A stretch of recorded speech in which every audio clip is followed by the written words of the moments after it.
Elijah Carter had just mopped the hallway when a Harvard professor pointed at him mid-lecture and said, "Clean the board, janitor." But Elijah wasn't the janitor.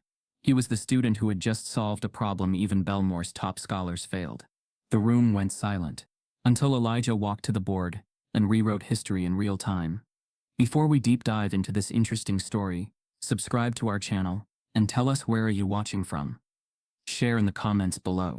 Elijah Carter stepped onto the Harvard campus the way one might enter a cathedral. Quietly, reverently, and with a kind of measured awe. He didn't walk like someone who believed he owned the place. He walked like someone deeply aware that people would question why he was there at all. He had been warned, of course. His mother Marlene had tried to soften the truth by calling it a different kind of world. But Elijah knew what she meant. Harvard was the kind of place that had always belonged to someone else. Legacies, senators' sons, the grandchildren of men whose portraits lined the library halls. Not the son of a black woman who cleaned lecture rooms at night. Not a boy from a one-bedroom apartment in a neighborhood the admissions office had never heard of. But Elijah had earned his place. Perfect SAT scores, National Math Olympiad finalist, letters that used phrases like rare brilliance and once-in-a-generation intellect. He didn't need charity. He didn't need pity. He had simply outperformed everyone they thought belonged more than he did. Even so, the first thing said to him on campus wasn't congratulations. It was, "Hey, custodial supplies are stored in the basement. Not this wing." The man who said it wore a Harvard badge. Security maybe. Facility staff. His tone wasn't cruel. Just dismissive. Assumptive. As if it were fact, Elijah Carter couldn't be here for academics. Elijah stood still for a moment, then quietly replied, "I'm a student." The man blinked twice, recalibrating. "Oh. Huh. My mistake." He walked off without apology. That was the first bruise. The second came 10 minutes later, when a group of freshmen gathered outside the orientation hall. Elijah approached, schedule in hand, and someone said, "Sorry man, we're full. This is for incoming students only." Another added, laughing, "Unless you're here to set up chairs." Elijah didn't respond. He simply stepped past them, opened the door, and sat alone in the back row. Inside, the room buzzed with the energy of entitlement. Students discussed legacy admissions, private tutors, parents who were alumni. Someone said they already had a job lined up at Goldman Sachs. Someone else bragged about a senator writing their recommendation letter. Elijah listened, said nothing. He had always believed brilliance spoke for itself. But here, silence only made him invisible. After orientation, he walked the campus pathways alone, tracing the edges of Harvard Yard. Red brick walls, iron gates, centuries-old trees, and students who seemed to float through it all, with inherited ease. He studied the architecture, the history, the magnitude of the place. He wondered whether anyone studying here had once scrubbed the same floors their professors lectured from. That night he found his mother in the Science Center basement, wearing latex gloves and an old sweatshirt, kneeling beside a trash bin. She looked up at him, tired, but proud. "So? How was your first day?" He didn't lie. "They didn't think I belonged." Marlene leaned on her mop, exhaled slowly, and then said, "Baby, people like that only understand one kind of answer. Proof. Quiet proof. The kind they can't argue with. You just let your work speak." He nodded, though part of him feared that even brilliance had limits in a place where power was older than fairness. The weeks that followed tested that belief. In class, professors spoke as if they didn't see him. They called on students who interrupted him, ignored his raised hand, and assumed he needed help even when he solved problems faster than anyone else. Once, when turning in a homework set early, a teaching assistant glanced at it and said, "If you need tutoring, there are programs for first-gen students." Elijah gestured at the perfect solutions written in his careful, silent handwriting. "I don't need tutoring," he said quietly. The TA skimmed the pages again, surprised. "Oh. Well. Huh. Good job." No apology, no acknowledgement. Students avoided him too. Not in open hostility, but something quieter, something colder. Group projects formed around him, not with him.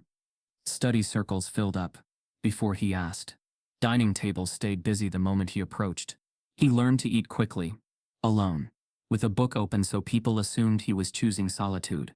But at night, when the campus grew silent, and automatic lights flicked on one hallway at a time, Elijah walked past classrooms still faintly smelling of chalk and took out his notebook.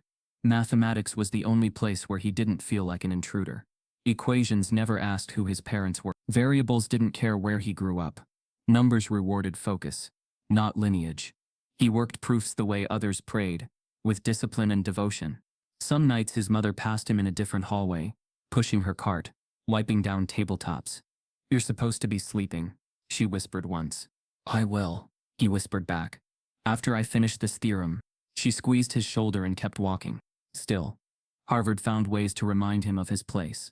One morning, in a freshman seminar, Professor Harlan, an older man with silver hair and an accent polished like old wood, began class by handing out group assignments. Students clustered, excited. "Elijah Carter," the professor said, scanning the room. "Ah, yes." He handed Elijah a separate sheet, a remedial worksheet. Simpler, slower, the kind given to students struggling with foundational concepts. Elijah stared at it silently, then said, "I think there's been a mistake." Harlan adjusted his glasses. "Not at all. You'll benefit from the basics before we push you too quickly." Elijah stood still, heartbeat loud in his ears. "But I placed into advanced mathematics." "Placement exams can be deceiving," the professor replied. "Some students come from less rigorous schooling. We don't want you overwhelmed." There it was. Not a slur. Not a shout. Something quieter. Something colder. He returned the paper without a word. Later, a student approached him in the hallway. A tall boy from Connecticut with blonde hair and an expensive watch. "Hey," he said, "don't take it personally. He's old. He's from another time. Besides, it's kinda impressive you got in at all." Elijah stared at him. "What makes you think I'm not supposed to be here?" The boy shrugged. "I mean, you know." "No," Elijah thought. "I don't." But the boy walked away before he could say it. Days became weeks. The air turned crisp. Leaves went red, then gold. Midterms arrived. Elijah scored higher than anyone in the class, 2 points shy of perfect. When papers were returned, the professor paused at his desk. "Mr. Carter," he said slowly, "I must admit, I'm surprised." Elijah said nothing. The professor didn't congratulate him, didn't praise his effort. He simply turned away, as if uncomfortable that the score existed at all. A few students glanced over, confused, maybe curious, but not curious enough to speak to him. Elijah walked out of class quietly, the perfect score burning like both victory and warning in his hands. That night, he studied until his eyes blurred, then kept studying anyway. Not to prove something to them, but to protect something inside himself. Something fragile and burning. The belief that ability mattered. That excellence spoke loud enough to drown prejudice. But he knew now that brilliance wasn't the shield he once thought it was. No matter how sharp his mind was, people still saw the mop before they saw the math. Still, he kept going. Still, he showed up. Still, he didn't bend. Until the day one professor crossed a line no one could ignore. It happened during a lecture on advanced number theory. Elijah sat in the second row, notebook open, ready before anyone else. He had done the reading, solved the pre-work, and followed the material with ease. Professor Richard Belmore, a man known for his sarcasm and elitism, paced at the front of the room, chalk in hand, speaking as if every word he uttered had historical importance. At one point he paused, turned, and scanned the room as if searching for the weakest link. His gaze landed on Elijah. "You," he said. "You in the second row. Carter, is it? Why don't you come solve this?" The board displayed an intentionally difficult problem, one Belmore knew most students couldn't solve under pressure. Elijah rose slowly, feeling every eye on him. He approached the board and lifted the chalk. "Let's make this interesting," Belmore said, voice echoing. "If you get this wrong, I want you to consider whether advanced mathematics is the right place for you." A few students laughed under their breath. Elijah felt something tighten in his chest, but he began writing, silent, focused. His steps were careful, his reasoning clear. He worked methodically, refusing to rush. Halfway through, Belmore interrupted. "Fascinating. Tell me, Carter, did you learn that technique on the job? Cleaning equations off chalkboards at night?" A louder ripple of laughter spread through the room. Elijah lowered the chalk. This was no mistake. No misguided assumption. This was humiliation. Public, deliberate, racist, coded in academic language, delivered with a smile. Elijah stared at the board, heart pounding, and then turned slowly, facing the class. The room was silent now. Silent in that dangerous way where everyone sensed something had gone too far. Belmore smirked. "Well," he asked. "Nothing to say?" Elijah stepped back from the board. And that was the moment. The exact second, the story changed. Because he was no longer deciding whether to belong. He was deciding something else entirely. Something sharper. Something unstoppable. Something the professor could never predict. Elijah walked out of that classroom without a word. But by nightfall he would make a decision that would change Harvard forever. Elijah didn't walk back to his dorm after leaving Belmore's classroom. He walked until the cold New England air pressed against his face and forced him to breathe. Leaves scraped along brick pathways. Students crossed lawns without noticing him, and the bell tower chimed like it was ringing for someone else's life. The humiliation clung to him, not because it was new, but because this time it was deliberate, sharp, and public. He could still hear the laughter. He could still hear Belmore's voice. "Did you learn that while cleaning chalkboards?" He replayed it, not because he liked pain, but because he needed to remember every detail, every tone, every assumption. Elijah had spent most of his life ignoring slights, waiting for excellence to speak louder than ignorance. But now a thought he had never allowed crept in. What if brilliant wasn't enough? When evening came, he didn't go to the dining hall. He went to the basement of the science center, the same one his mother cleaned at night, and sat in the cold quiet of the old lecture space. Dusty equations were still on the chalkboard from earlier classes, half erased, half forgotten. He stood there unmoving until he heard footsteps. Soft, steady, familiar. Marlene entered, pushing her cleaning cart, hair tied back, shoulders tired from work, but eyes alert, immediately finding her son. "Elijah," she said quietly, "you're not supposed to be here this late." He swallowed hard. "I know." She stopped in front of him. "You don't look hurt. You look held back, like something's crushing you from the inside." He didn't want to say it, didn't want to say the words out loud, but they came anyway. "He humiliated me." Who? Professor Belmore. She already knew the name. The whole campus did. His reputation preceded him. Brilliant, published, deeply respected, and unkind. Elijah continued, voice steady, but heavy. "He asked me to solve a problem, then said I should stick to what my family knows. Cleaning." Marlene's jaw tensed, just slightly. She'd seen racism before. She'd lived it. She had swallowed it to survive. But it was different when it was aimed at her son. Still, she didn't shout. She didn't curse. She didn't collapse. Instead, she spoke with quiet fire. "Elijah." He saw what he wanted to see. "Not who you are." He stared at the chalkboard, then at her, then at his own hands, still dusty from solving the unfinished problem before walking out. "I didn't say anything," he said. "And you think that makes you weak?" He shrugged. "Maybe." "No," she said. "Silence isn't weakness. It's choice. And choices lead somewhere. So ask yourself, is this one leading you where you need to go?" He didn't answer. "Not yet." Marlene reached into her pocket and pulled out a small cloth, old, faded, but clean, and handed it to him. "You are not invisible," she said. "Not to yourself." And then, because she had no choice, she turned and continued her shift, cleaning a place that still couldn't imagine her son belonged. Elijah stayed there another hour, alone again, letting the silence settle, while something inside him shifted.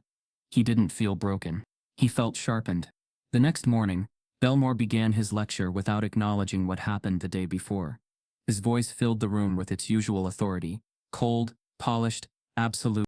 "Our topic today," he said, "is elegance in proof, something many aspire to, and few ever achieve." Students laughed, a few glancing at Elijah just long enough to sting. Elijah sat in the same seat, second row, same posture, same notebook. But now he watched Belmore with a different kind of clarity, not as a teacher but as a gatekeeper. Belmore continued his lecture, gesturing toward a series of numbers with sweeping confidence. "Elite mathematics," he declared, "is not merely intelligence. It is heritage, tradition, a vocabulary passed down through intellectual lineage." He didn't look at Elijah when he said it, but the room felt it anyway. Elijah didn't raise his hand, didn't challenge him, didn't flinch. Silence again, but this time it wasn't retreat. It was a decision forming, a line drawn. Belmore moved on, switching topics, explaining a theorem that left half the room lost. He didn't notice, or didn't care. At Harvard, confusion wasn't his problem. It was proof of hierarchy. Near the end of class, he announced, "The National Collegiate Math Championship takes place next month. Only top-ranking students will be considered. I've already chosen the 3 from Harvard." Eyes lifted, whispers spread. A competition. Elite. Televised. Revered. Harvard always placed. Often won. Billmore smiled proudly. "I train competitors personally," he said. "Only those with pedigree and discipline are suited for it." He didn't need to say the rest. "Not you, Elijah. Not you, the janitor's son. Not you, whose place here is still questioned." The class was dismissed. Students gathered around Belmore, eager, hungry, waiting to be chosen next time. Elijah walked out without looking back. But he didn't leave campus. He went straight to the library, not the grand one tourists photographed, but the math library hidden underground, where academic journals lived in near silence. He opened his laptop, and searched for the competition. Rules, registration, deadlines, eligibility. It was open, not to Harvard's chosen, but to anyone enrolled in a U.S. institution. Anyone. Anyone brilliant enough to compete. Anyone who didn't wait for permission. He clicked the registration button. The form asked for his name, his institution, his advisor. He filled it in silently. When it asked for professor sponsorship, he paused, then left it blank. He would enter without Belmore. He would enter without approval. He would enter without Harvard claiming him. This was not rebellion. This was reclamation. He hit submit. A confirmation email arrived 1 minute later. Elijah Carter, qualifier accepted. National championship begins in 20. He closed the screen slowly, almost reverently. Then, for the first time since stepping foot on campus, Elijah felt something stretch inside him. Not fear, not doubt, but possibility. That night, at home, he didn't tell Marlene. She cooked dinner, humming to herself, exhausted but always trying to create warmth, even when life hadn't given her any. "Elijah," she said, "I thought I might pick up an extra shift this month. Books are expensive. I know you don't ask, but I know." He looked at her, really looked. The woman who emptied trash while pretending not to overhear students call her invisible. The woman who worked where she wasn't respected so her son could stand where others believed he didn't belong.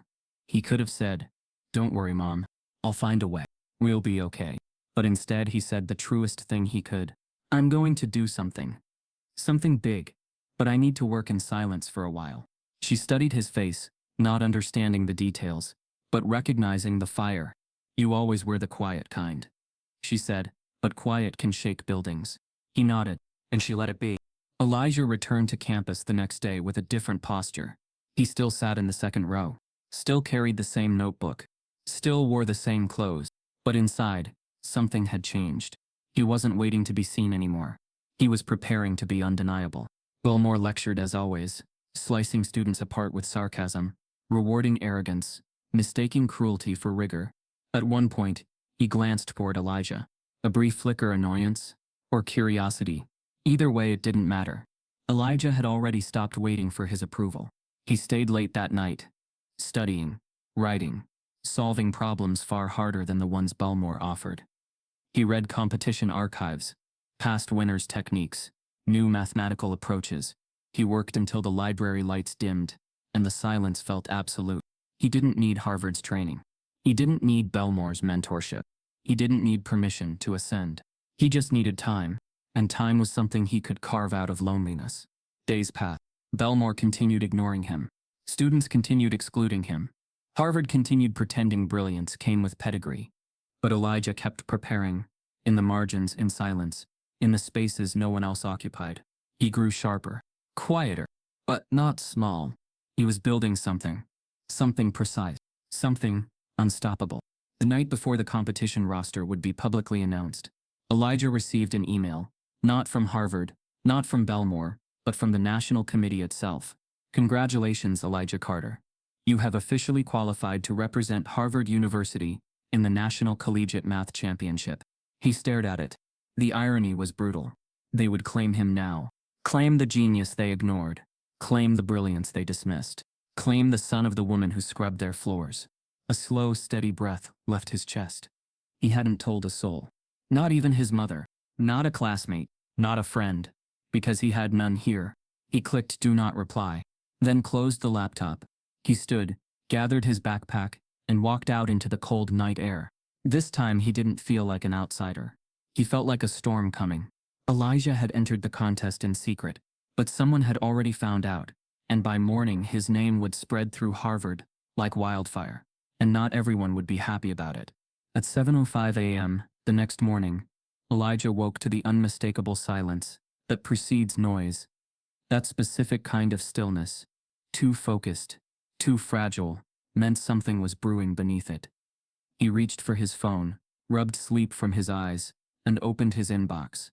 There it was, another email, this time not from the competition committee, but from someone on Harvard's internal math mailing list. Subject: Carter, are we serious? The message was short, just a link to the public list of accepted qualifiers for the National Collegiate Math Championship, and a single line beneath it. When did janitor's kids start getting invited to the Ivy League Olympics? Elijah's heart stilled for a second, then picked up, pounding faster, not from fear but from the sting of a truth he'd tried to bury. They were always watching, even in his silence, even in his invisibility. His existence still provoked them. The official list was now live, and his name, Elijah Carter, Harvard University, was there. Third line down. The National Collegiate Math Championship wasn't just a contest, it was an intellectual battleground.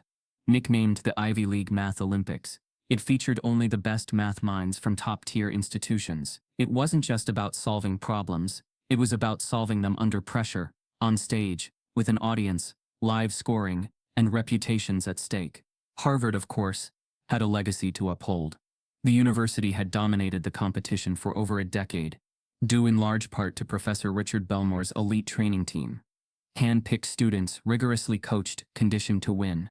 These were the protégés, future theorists, hedge fund leads, academic darlings, names like Julian Worth, Cameron Dell, and Nathan Routh. Their faces already familiar to the judging panels. They were polished, confident, and insulated by pedigree. Elijah was not on that team. He wasn't even on the department's radar. And now he was on the same stage. The emails spread fast. By noon, screenshots of the competition roster circled every group chat in the math department. Whispers turned into laughs. Then raised eyebrows. Then outright questioning. How the hell did Carter qualify? I didn't even know he entered. Wait, he's competing with Harvard? On our name? One student wrote in a private Discord channel. Either the judges made a mistake, or Carter hacked the registration. No way this guy beat half of us. The worst part, Elijah wasn't even surprised. While the department reeled, Elijah returned to what he did best, quiet preparation. He didn't respond to messages, didn't explain, didn't defend. Instead, he buried himself in problems. Not the kind you solved with shortcuts, but the kind that revealed how your mind worked under collapse. He worked proofs backward, built equations from scratch, and cross-verified methods until his hand ached. He had no coach, no elite team, no tailored prep course. His training ground was the dim corner of a neglected lecture hall, where he taped old problems to the wall like battle plans. Each night after classes ended, and the halls emptied, Elijah stayed behind. Sometimes he had just 20 minutes before Marlene arrived for her cleaning shift, and they exchanged brief glances, hers tired, his determined. One night she paused mid-mop and said gently, "You should rest, baby." These eyes weren't meant to live under fluorescence forever. Elijah didn't look up from his paper. "This is the only light they give me." Marlene stood there, one hand gripping the cart, watching her son invent his own curriculum under flickering bulbs. "You're building something, aren't you?" she asked. Elijah finally looked up. "Something they can't deny." Her voice lowered. "Steadier now. Then don't forget, don't build it for them." He didn't reply, but the words followed him all week. Belmore remained silent publicly. He hadn't said a word to Elijah since that lecture. But behind closed doors, he wasn't quiet. "He's not sanctioned," Belmore complained to the department chair. "He entered without sponsorship. That's irregular." "It's not against the rules," the chair replied carefully. "The committee accepted him on merit." Belmore sneered. "Merit? Who evaluated him?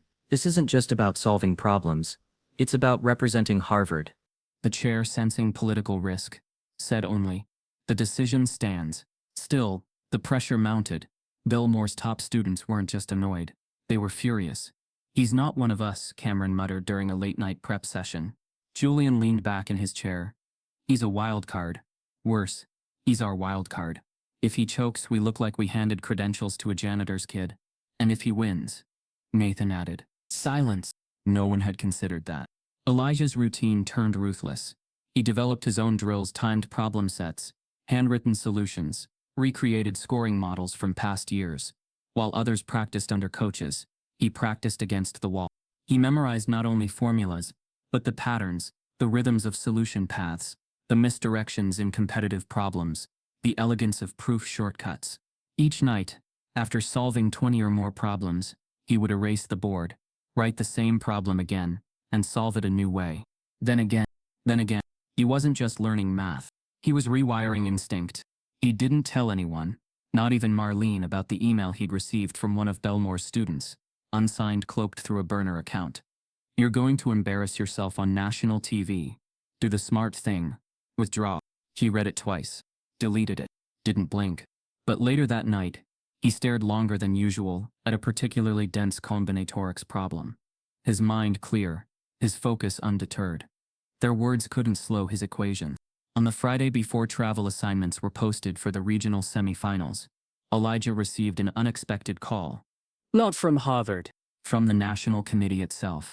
Mr. Carter, the woman on the line said, I'm confirming that you'll be attending the Northeast Regional Final next Thursday. He nodded. I'll be there. There's been a small situation, she said carefully. What kind of situation? We had a minor data breach. Competitor names were exposed earlier than expected. It's nothing critical, but we're aware of some internal faculty pressure around your inclusion. Elijah didn't react. I assumed as much. The woman paused. You should know, someone from your institution attempted to have your registration rescinded. That hit harder than expected. He sat back, gripping the edge of the desk. On what grounds? He asked quietly. None that passed scrutiny. We've retained your place. But, Mr. Carter, you may want to prepare for a more visible presence than originally intended. Visible. That word again. The very thing he'd tried to avoid. Thank you for telling me, he said. Good luck, she added. For what it's worth, your qualifying submission was one of the highest we've seen in 5 years. She hung up. He didn't move for a long time. That night Marlene found him sitting outside the dorms, legs curled up beneath him, notebook untouched beside him. Baby, she said, sitting gently beside him. You all right? He nodded. I will be. She watched him. I never cared about being visible, Ma, he said slowly. I just wanted to be excellent. She exhaled, brushed a leaf from his shoulder. Excellence makes you visible, Elijah. But remember this, what they see isn't up to you. It's what you do with their seeing that matters. He looked at her, and the ache in his chest softened. He picked up his notebook, opened to a blank page, and began again. 2 days later, the list of official Harvard regional competitors was printed and pinned to the bulletin board outside the math department. At the top, bold and unmistakable, Julian Wirth, Cameron Dell, Nathan Routh, Elijah Carter. Gasps. Then silence. Then whispers. Then, finally, Belmore, standing in the hallway fuming quietly at the board, turned and walked away without a word. Because now it was public. Now it was real. Now the janitor's son was on Harvard's national math team. But as Elijah left the building that day, he passed a nearby wall and spotted something chilling, a photo of the team, with his face scribbled out. The photo stared at Elijah like an accusation. A glossy printout, pinned neatly to the hallway board. Beneath the heading, Harvard's National Math Finalists, meet the team. 4 faces. 3 names with titles beneath. Legacy Protégé, Belmore trained. And 1 outlier, Elijah Carter. But it wasn't his name that stunned him. It was the line of ink slashed violently through his face, thick, angry, and unmistakably deliberate. Someone had scribbled him out with such pressure. The paper had torn just beneath his eye. It wasn't subtle. It wasn't private. And it wasn't the last reminder he'd get. Within 24 hours of the official finalist announcement, Harvard's math department was buzzing, not with pride, but with confusion, contempt, and the quiet kind of fury reserved for intruders. Elijah sat alone in the back of a seminar the next morning, barely acknowledged. At the front, Professor Lindley, a middle-aged academic with wire-rimmed glasses and a reputation for meticulousness, cleared her throat before class began. I want to take a moment, she said stiffly, to acknowledge our finalists for the National Math Championship. Julian, Cameron, Nathan, and Elijah. A smattering of polite applause followed. Awkward, delayed, forced. Lindley barely met Elijah's eyes. After class, she approached him privately. "Mr. Carter," she said, voice cool, "a few members of the faculty would like to verify the legitimacy of your qualification." Elijah blinked, measured his breath. Legitimacy? Yes, your registration was unconventional. No faculty sponsor. No formal coaching record. Some of the others, well, they've raised concerns. Elijah pulled a folded packet from his bag. He'd been waiting for this. "These are my qualifying problems," he said calmly. "Original work, timed, verified by the competition committee." She took them with hesitant fingers. "They're correct," he added, "in case you were wondering." Her expression flickered. Not surprise, but discomfort. Elijah knew that look. It wasn't doubt anymore. It was inconvenient.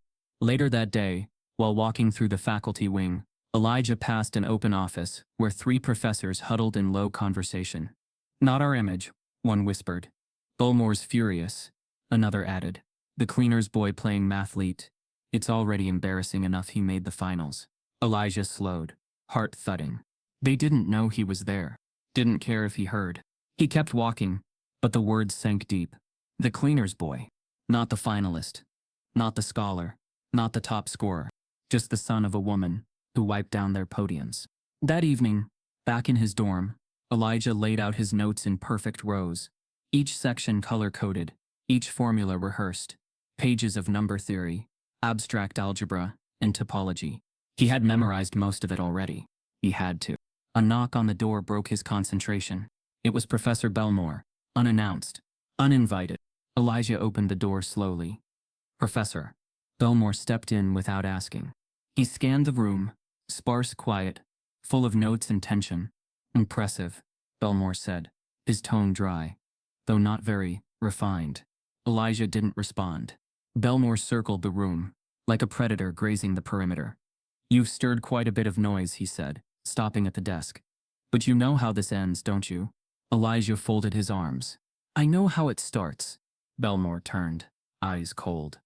"You think math is a game of fairness, of raw intellect. But this world, it rewards the trained, the chosen. Not accidents of potential." "You mean people like me?"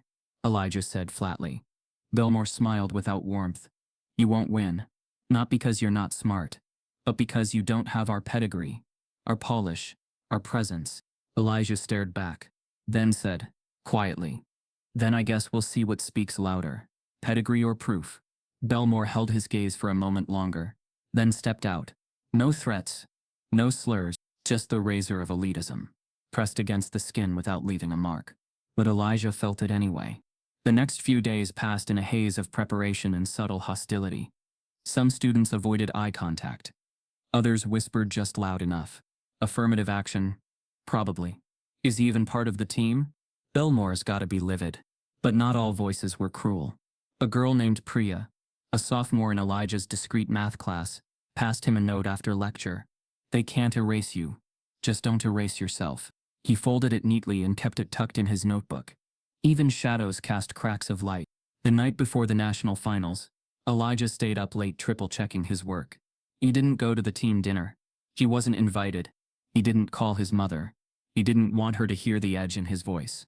Instead, he packed his competition bag, note cards, ID, competition rules, a small family photo from when he was 12, Marlene standing in her cleaning uniform with an arm around his shoulder. He placed the photo in his front pocket. It was almost 2 a.m. when he finally shut off the lamp and went to bed. The next morning, something felt off. He could sense it the moment he opened his eyes, not from sound, but from stillness. He reached for his notebook. It wasn't there. He sat up quickly, his bag still zipped, his laptop untouched. But the notes? Gone. He threw off the sheets, checked under the bed, pulled open drawers, searched the closet. Gone. All of them. Every page of problems he'd written, rewritten, practiced, perfected over weeks. He turned to the door. Still locked. He checked the windows. Closed. He checked his duffel. Nothing missing except his mind. His breath quickened, heart pounding against his ribs. This wasn't an accident. Someone had been inside. Someone knew what to take. Not valuables. Not his laptop. Just the one thing he couldn't replace. His proof. His preparation. His path. He stood there frozen, realization sinking like a knife. This wasn't just sabotage, it was a message. And tucked under his desk chair, half buried beneath his backpack strap, was a torn piece of his missing notes, scribbled in someone else's handwriting. "Let's see you solve your way out of this." Elijah held the torn slip of paper in his hand like it was radioactive. "Let's see you solve your way out of this." The handwriting was blocky, rushed, as if the writer had been careful not to leave a signature but reckless enough to taunt him anyway. He stared at it, not blinking, the edges of his vision darkening with pressure, with fury, with betrayal. His entire system of preparation was gone. Months of late-night equations, redrafts, self-made models, notes painstakingly rewritten in 4 colors, all vanished. And someone had gone through the trouble to make it look like nothing happened. Elijah forced himself to breathe, slowly, deliberately. He had learned early in life that panic wastes time, and right now, time was the one thing he couldn't afford to spend. He threw on a hoodie, tucked the note into his pocket, and walked brisk, focused, unblinking to campus security. The security office smelled like stale coffee and long nights without urgency. Room 221, Jefferson Hall. Elijah told the front desk clerk, a young man in a Harvard windbreaker, who looked barely older than he was. "Someone broke in last night and stole academic materials." The man raised an eyebrow. "Stolen? Are you sure? I don't misplace 90 pages of notes. They were organized, labeled, and inside my locked room." The clerk typed sluggishly. "Was there any sign of forced entry?" No, that's the problem. "Did anyone else have access to your room?" Elijah clenched his jaw. "No, it was locked. I checked everything. Nothing else was taken, just my notes." The clerk looked unconvinced. "Without signs of forced entry or additional damage, it might be best to consider other possibilities. Sometimes students misplace things under stress." There it was. That calm, patronizing tone.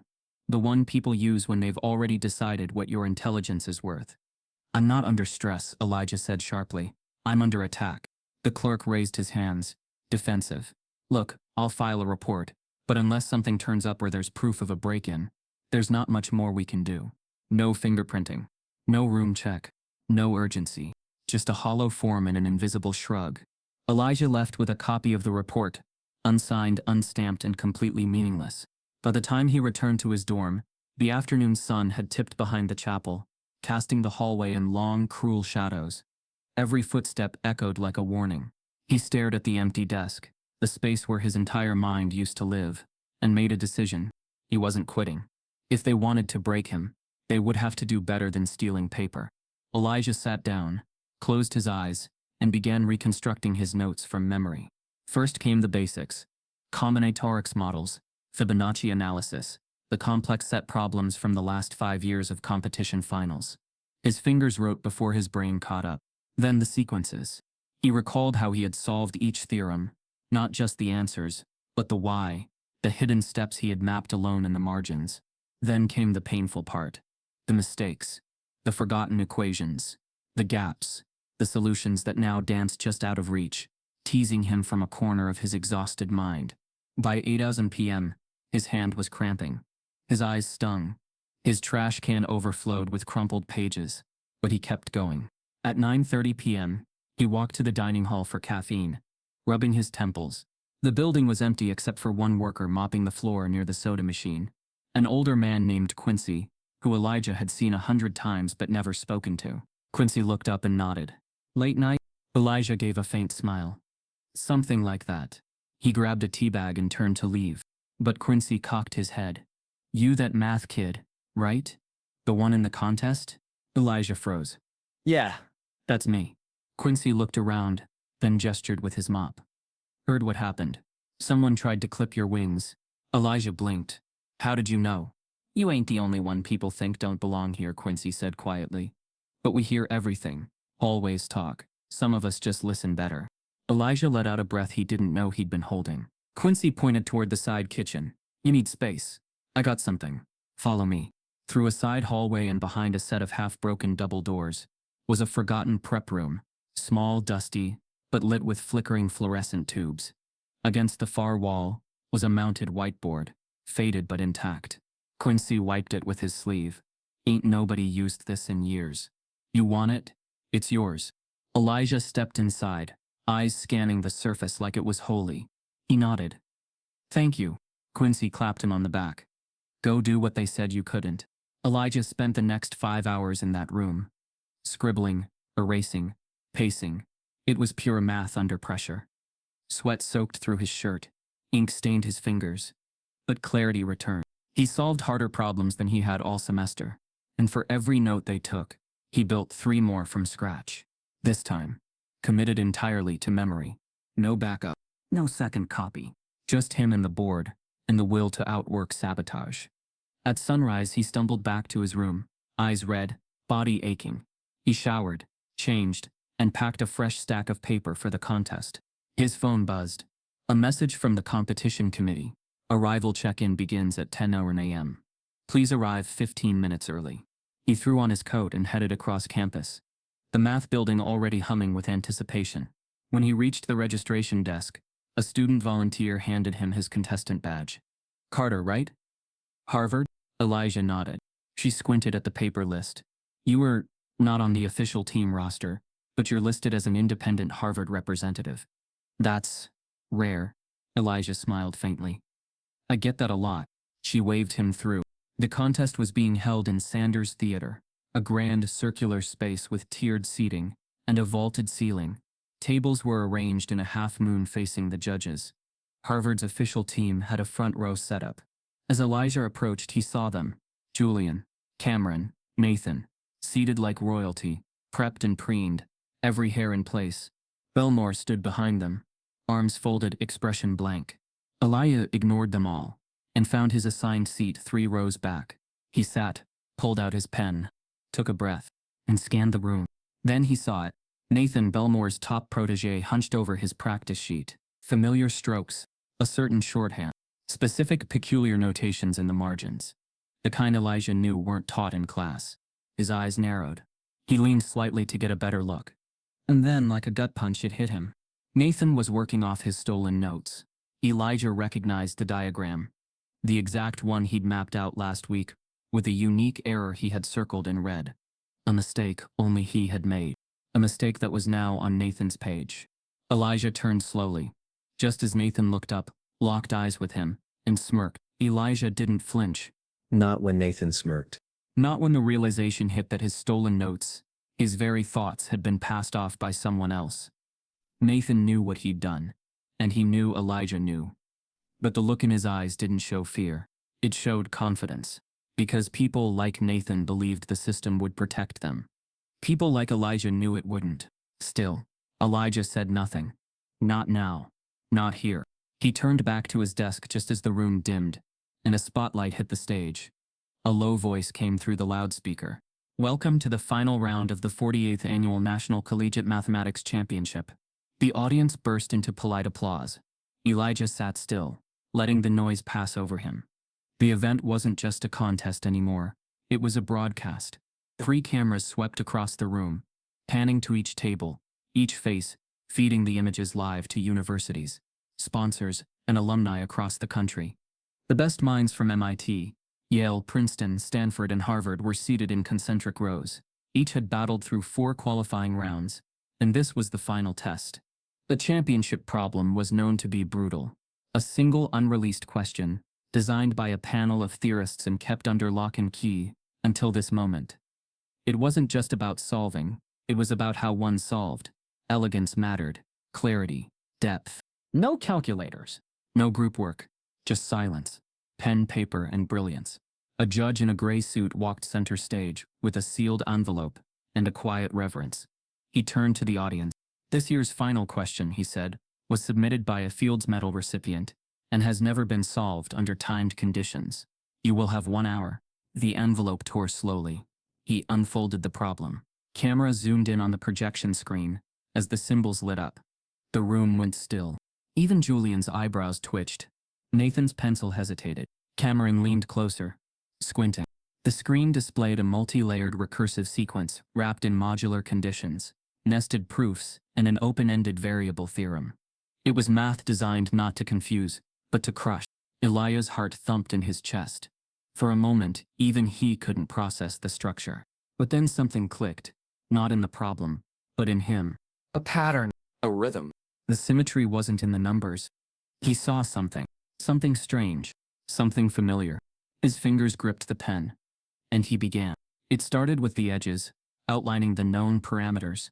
Most students were still reading the first line when Elijah was already halfway down his page, setting up a modular loop with recursive logic. 2 rows in front. Cameron noticed. His hand paused. "What the hell?" he muttered. Julian glanced over. Elijah's page was already layered with complex symbols. His hand moved fast, not frantic, but intentional. Controlled speed. Calculated rhythm. "He's bluffing," he muttered to the department chair beside him. "No one moves that fast on an unsolved problem." The chair said nothing. On stage, the cameras panned toward Elijah, who didn't notice. Or if he did, he didn't care. His lips moved silently, mouthing each transformation as it came. His hands didn't shake. His focus didn't waver. It was clarity. 30 minutes in, the room still echoed with scratching pens, heavy sighs, and the shifting of confused bodies. But Elijah was already on his second page. The key wasn't to approach the problem directly. It was to invert it, to assume the recursive steps failed, and reverse engineer the collapse. Only someone used to building from absence would think that way. Only someone used to starting from zero. In the judge's box, murmurs began. One leaned toward another. "He's mapping the entire theorem as a cascade, not a stack." Belmore scoffed from his seat. Unconventional is just another word for incorrect. But deep down, even he couldn't look away, because he recognized the handwriting. He had seen it in the complaint Elijah had submitted. He had seen it in the report. And he knew. Whatever Elijah was doing, it wasn't noise. It was structure. Most hovered at 30 to 40% completion. Nathan, Julian, and Cameron were neck and neck at 6. He was above 9. The numbers didn't show who was right, but they showed who had finished. And only one person had. A judge stood and peered over Elijah's shoulder, mouth tightening as he read the final lines. Then a second judge joined. They didn't speak. They just stared. Elijah looked up, chest rising and falling. "I'm done," he said quietly. He handed in the paper and pushed back from the desk. From the viewing area, murmurs became voices. Whispers turned to buzzing. Belmore sat rigid, the smile he wore earlier, now long gone. Nathan's face flushed red as he realized his own page. Half-finished, cluttered, wasn't even close. Cameron stared blankly at his final line, still unresolved. Elijah left the table and exited the competition hall before the clock hit 0. He didn't stop, didn't look back. He just breathed. Because whatever came next, applause, protest, silence, it couldn't erase what had just happened. He hadn't just solved the unsolvable. He'd done it on stolen time, on stolen notes, on stolen respect, and taken it all back without ever raising his voice. Back inside the auditorium, the judges gathered behind the curtain. One held Elijah's paper, flipping through the pages in stunned silence. Another said, "This isn't just correct. This might be publishable." The head judge looked up slowly. "I've never seen a student reconstruct a collapsing recursive theorem in cascade form. That's not undergraduate work." The head judge nodded. "It's elegant. Impeccable." Just then a fourth judge entered, holding another page. "We have a problem," he said. Someone submitted an identical answer word for word under Nathan Routh's name. Page for page, symbol for symbol. Elijah's hand-drawn diagrams, his unique annotation style, the unorthodox cascade logic he'd devised the night before in a forgotten cafeteria backroom. It was all there. One signed Elijah Carter, the other, Nathan Routh.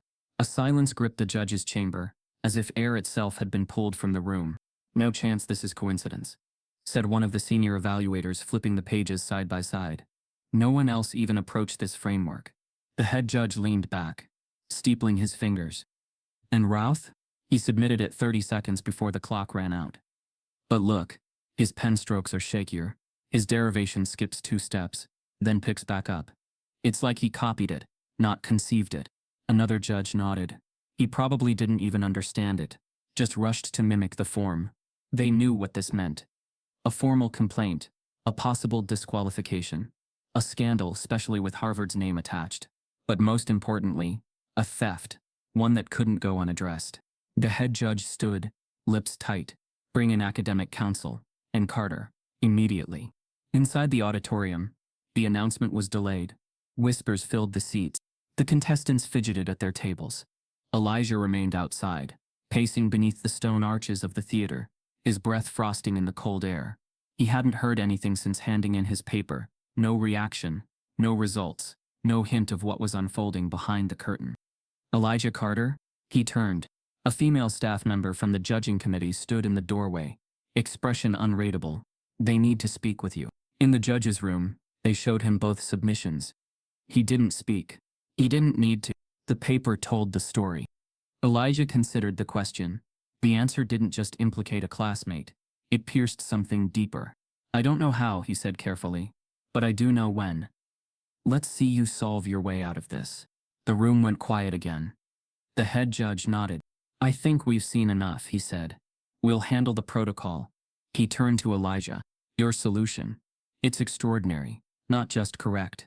Not just complete, but original. Elijah blinked. What does that mean? The judge's voice softened. You introduced a recursive cascade technique that's never been formally applied to this class of problems. It's not only valid, it's potentially publishable. For a long moment, Elijah didn't move. He wasn't used to being heard, let alone seen. Certainly not respected. Another judge added, We've sent the paper to an academic observer from Princeton. He's never seen anything like it in undergraduate competition. You may want to prepare for a lot of attention. But Elijah didn't smile, didn't shift in his seat, because in that very moment, attention was the last thing he wanted. He only wanted his name to stay on his work. Nothing more. When the announcement finally echoed through the auditorium, the crowd was ready. Ladies and gentlemen, after careful review by our panel, we are proud to announce this year's highest score. The room quieted. Students leaned forward. Goes to Elijah Carter, Harvard University. For a beat, no one moved. Then silence cracked open like glass. A stunned murmur rippled through the crowd. The Yale table froze mid-conversation. MIT's team exchanged looks of disbelief. And Harvard? Julian stared ahead, expression blank. Cameron let out a whispered what? Nathan's jaw tightened. Belmore didn't clap. He folded his arms tighter and whispered to the faculty beside him. This isn't over. On stage, a camera zoomed in on Elijah's name, as the host added, Mr. Carter's solution demonstrated not only accuracy, but a novel proof method that stunned our panel. Judges called it the most inventive undergraduate derivation in recent competition history. A spotlight found Elijah in the crowd. Cameras turned. Applause broke out. Hesitant at first, then rolling, then sustained. But Elijah didn't stand. He simply gathered his things, nodded once, and walked quietly out the side door. He didn't want the applause. He wanted his peace. Outside, the cold cut through his coat. He called his mother from the quiet sidewalk near the back gate. Elijah? He swallowed, voice low. I won. Then a laugh, soft and shaken. You did? They said my solution might get published. A longer pause. Then Marlene said, Baby, you always were the answer they never saw coming. He closed his eyes. Let the air hit his face. Let her voice steady him. She added, gently, You walking back alone? I always do. Well, she said, tonight you walk with a little more weight in your name. He hung up with a faint smile, not triumphant, but centered. But victory, in places like Harvard, is never uncomplicated. By the time Elijah returned to campus, the buzz had preceded him. His inbox overflowed. News outlets, reporters, faculty, classmates he hadn't spoken to all semester. But at the top sat one email, flagged red, from Professor Richard Belmore. Subject: academic misconduct allegation. He clicked it. It was short. To the Harvard Ethics Committee. I am formally filing a request for academic review regarding Mr. Elijah Carter's recent competition results. Given the irregularity of his training, his previously reported issues regarding note theft, and the suspicious similarity between submissions, I believe a full investigation is warranted. Elijah closed the screen. Not surprised. Not broken. Just reminded. The game never ends for people like him. They don't care how clean you went. They only care that you did. As Elijah walked toward his dorm, he passed a wall where campus posters were updated daily. There, beneath a fresh flyer about his win, someone had scrawled in thick black marker, Harvard's math genius, or Harvard's best fraud. The poster stayed in Elijah's mind long after he walked past it. Harvard's math genius, or Harvard's best fraud? written in angry strokes, thick and uneven. Someone hadn't just doubted him, they needed it visible. Public. A warning to others. Don't rise above where we think you belong. Elia kept walking. Shoulders still, face unreadable. But inside something was shifting, not cracking, not breaking, hardening. He didn't go back to his dorm. He went to the library. It was nearly midnight. Almost empty. The fluorescent lights hummed quietly overhead. He opened a blank notebook, not to rewrite stolen work now, but to anchor himself, to remember that the math was real. His mind was sharp, that nothing they said after this could undo what had already been proven. But even as he worked a new problem, his phone buzzed. First one message, then 3, then 17. He ignored them, until one name appeared on the screen. Professor Lindley. You need to see the department email. He opened it, and there it was. A formal announcement from the Dean of Mathematics. A full academic integrity inquiry has been opened regarding Mr. Elijah Carter's recent competition conduct. He read it twice. Then again. It was signed. Richard Belmore. Elijah's jaw clenched. There were no accusations in the message itself. Not directly, but the implication was unmistakable. Elijah Carter's win was suspicious, unbelievable, in need of investigation. He stared at the words until they blurred. And then the second wave hit. Dozens, no, hundreds of messages.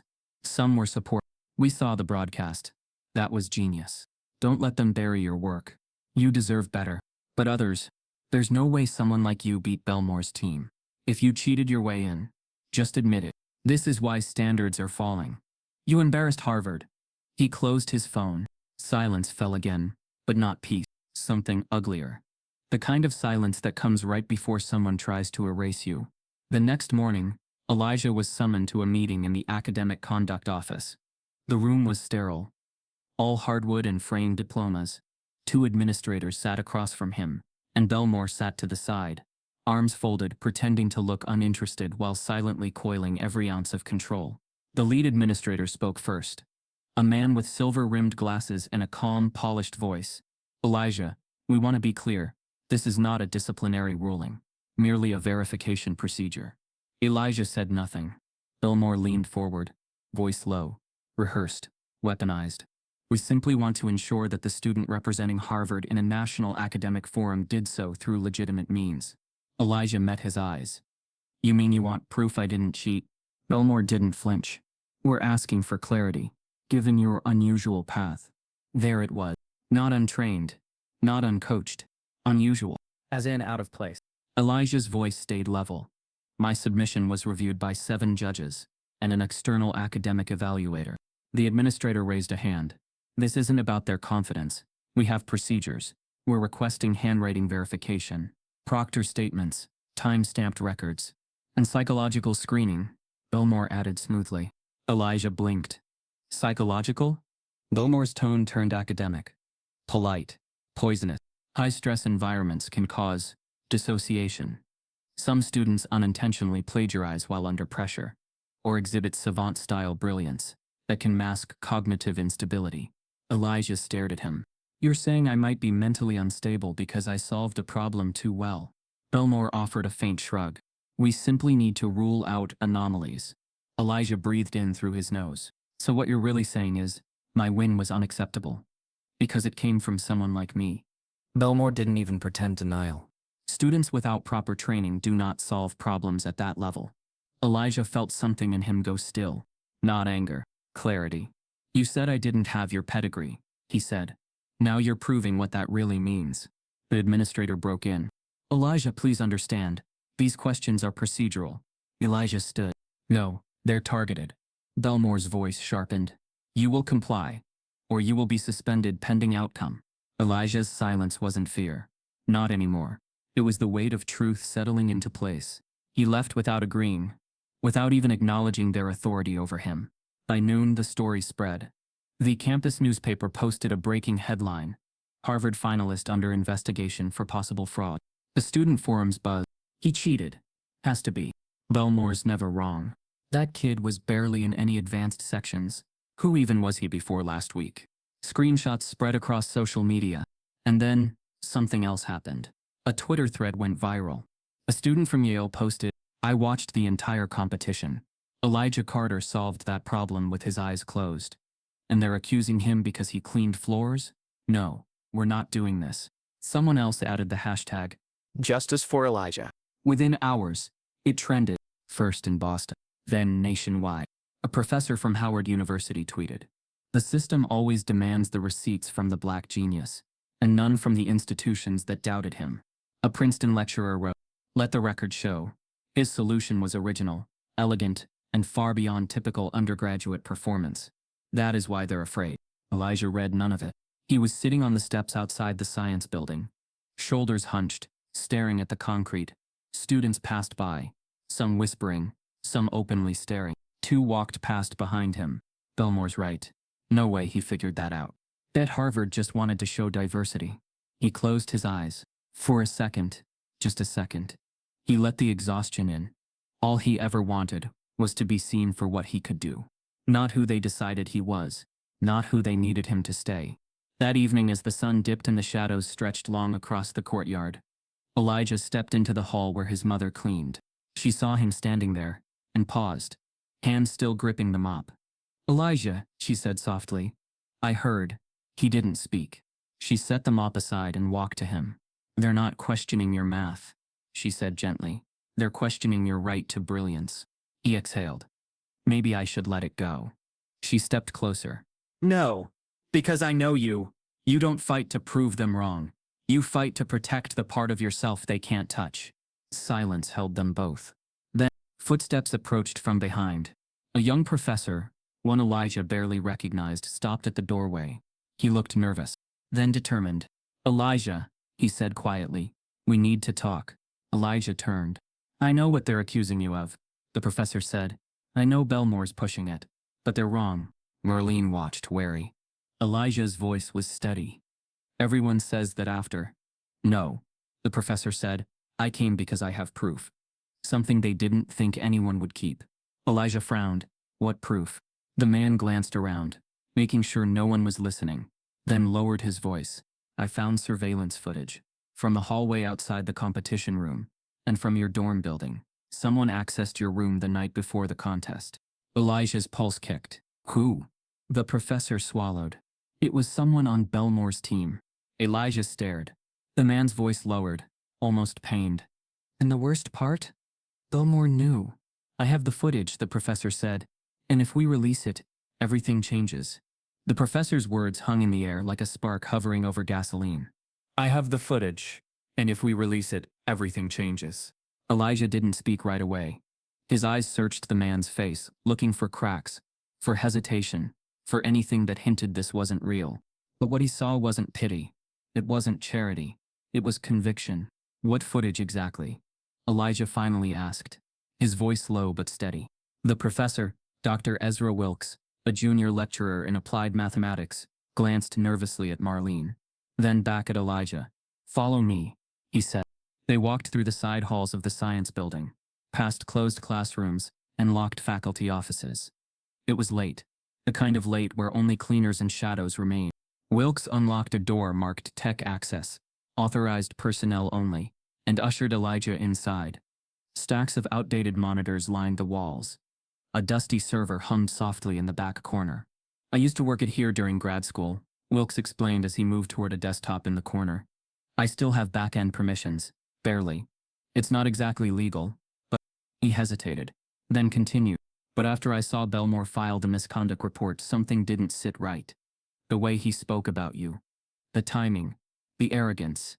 Elijah stood behind him, arms crossed tightly. Wilkes clicked through a folder labeled Archive. "Unlisted. 2 nights ago," he said. "Here's the dorm hallway outside your room." He pressed play. Grainy footage filled the screen. At first, nothing. Then, 12:13 a.m. A figure approached Elijah's door. Elijah leaned forward, breath catching. It was Nathan, Belmore's prized student. Hood up. Gloved hands. He pulled something from his pocket. A keycard. Swiped. Door opened. He disappeared inside. 10 minutes later, he reemerged. Empty-handed. A full 30 seconds passed before he glanced toward the camera, only once, and walked away like nothing happened. Elijah stood frozen. Wilkes didn't speak. Then another file opened. Lecture Hall 3. After hours, week after week of time-stamped clips. The footage showed Elijah entering the same quiet room almost every night, sometimes past midnight alone. Each time he dragged in a battered whiteboard, a stack of problems, a notebook. He'd stay for hours, solving, rewriting, repeating. No professors, no assistants, no stolen notes. Just one student, teaching himself what the system refused to offer. Wilkes turned. I knew what I was looking at the moment I saw these, but they'd already been marked for deletion, hidden in a buried directory labeled image after capture. Someone tried to erase it. Someone? Elijah asked. Wilkes nodded grimly. Logs show the deletion attempt was made from Professor Belmore's faculty account. That was it. That was the nail. The hand in the fire. The proof. The sabotage wasn't just speculation anymore. It was systematic and deliberate. Elijah's jaw clenched. He exhaled through his nose, pacing slowly. They really tried to end me, he said softly, and they were close. Wilkes replied carefully. They knew what you were. That's why they had to. A long silence settled between them. Then Elijah asked, Why are you helping me? Wilkes looked down at his hands. My father was a janitor, he said. Not here, but at Stanford. He raised a son who loved math and believed that hard work mattered more than pedigree. I watched him scrub floors where people stepped over him like he wasn't there. His voice cracked. And then I watched someone like you show them what genius looks like from below. I couldn't stay quiet. Elijah nodded slowly. We leak this to the right person, Wilkes said, and Harvard can't bury you anymore. Within 12 hours the footage was in the hands of the Crimson, Harvard's independent student paper. They ran it without hesitation. Front page, full headline. Exclusive. Video proves sabotage in Carter case. Harvard faculty account linked to cover-up. The article detailed the break-in, the erasure attempt, the footage of Elijah practicing alone, night after night. It embedded both videos. It included a quote from a student affairs dean who, under anonymity, confirmed, "This goes beyond academic misconduct.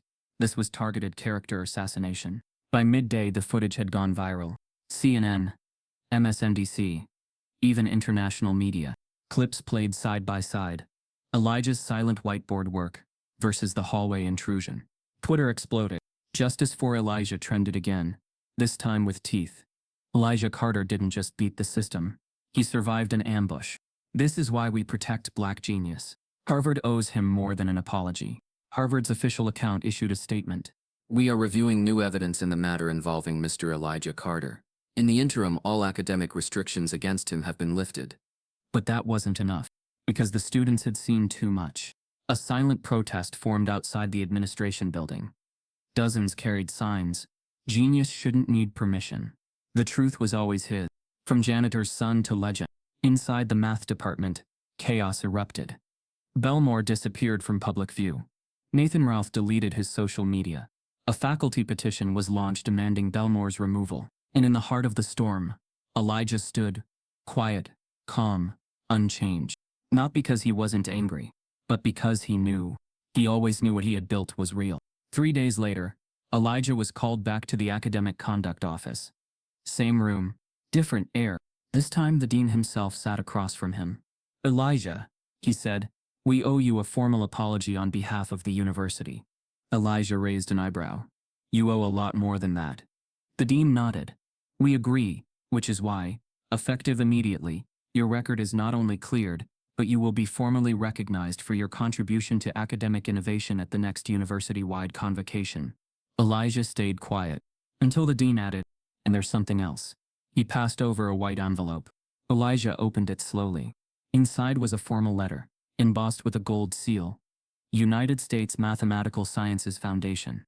Washington, D.C. Dear Mr. Carter, we are pleased to invite you to join our National Science and Research Task Force.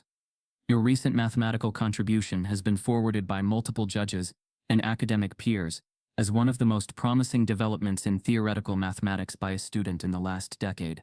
Elijah read the rest in silence. At the bottom, beneath the signature, we believe you belong at the forefront of America's future. Outside, the sun hit his face as he stepped onto the steps of the building. Camera crews waited at a distance. Students watched him walk past with wide eyes, some out of awe, some out of shame. But Elijah didn't stop, didn't look back. Because this time, he wasn't walking away from something. He was walking toward it.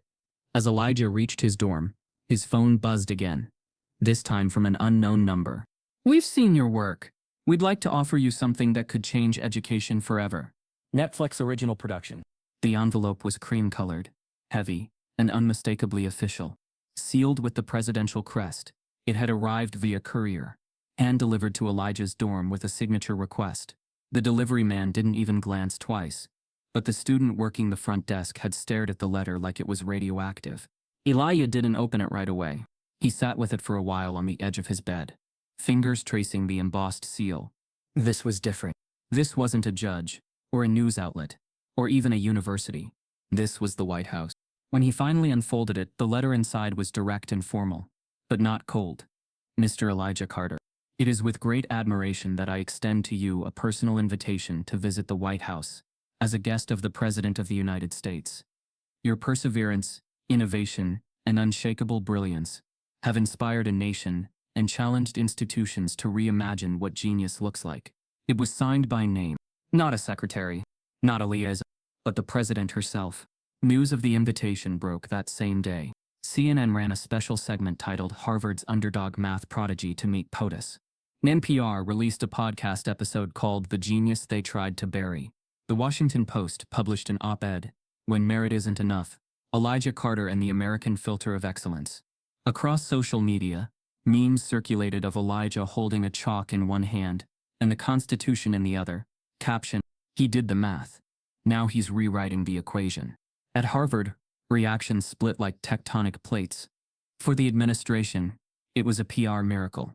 Donors who had previously remained silent now flooded inboxes with veiled demands. This young man should be honored, not harassed. If Harvard wishes to maintain moral relevance, Elijah Carter better be the face of it.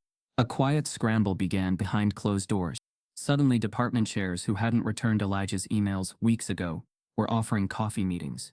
Communications staff asked for updated headshots and quotes. The student body, previously silent or divided, now treated him like royalty. In the dining hall, students who once turned away from his table now pulled out chairs next to him, with awkward smiles. "Mind if I join you? I always knew you were legit, man.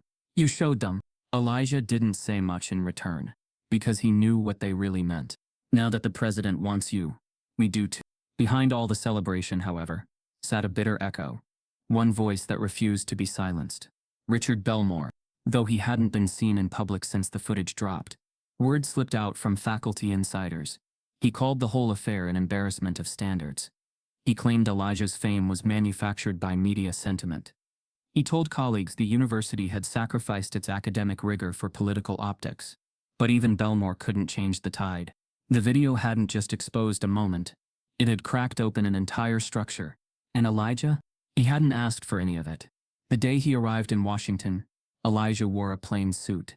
Navy blue, no designer label, no flash, just clean lines and calm confidence. The White House was surreal up close, historical and sharp-edged, almost too perfect. As he stepped inside, flanked by security, aides and flashes of camera shutters, he felt none of the nerves he expected. He'd been through worse halls, colder rooms, more dangerous interrogations. This was just recognition catching up. In the Oval Office, the president greeted him with a warm handshake. "You've done more for academic justice in one semester," she said, "than most institutions do in a century." Elijah smiled slightly. "I just did the work." "You did the work," she agreed, "and then they tried to erase you for it." She gestured to a chair beside her. "You're not just a math prodigy, Elijah. You're proof that brilliance exists in every corner of this country, and that we've failed, systemically, to recognize it unless it looks a certain way." She leaned forward.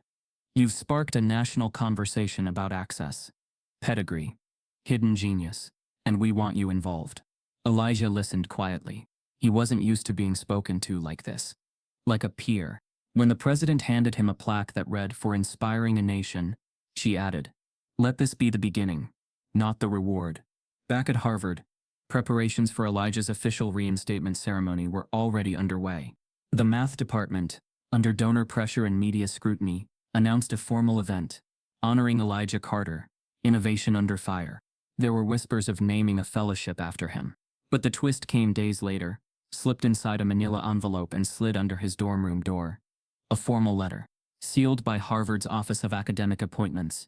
It read, "We are pleased to offer you a teaching fellowship position within the mathematics department for the upcoming academic year.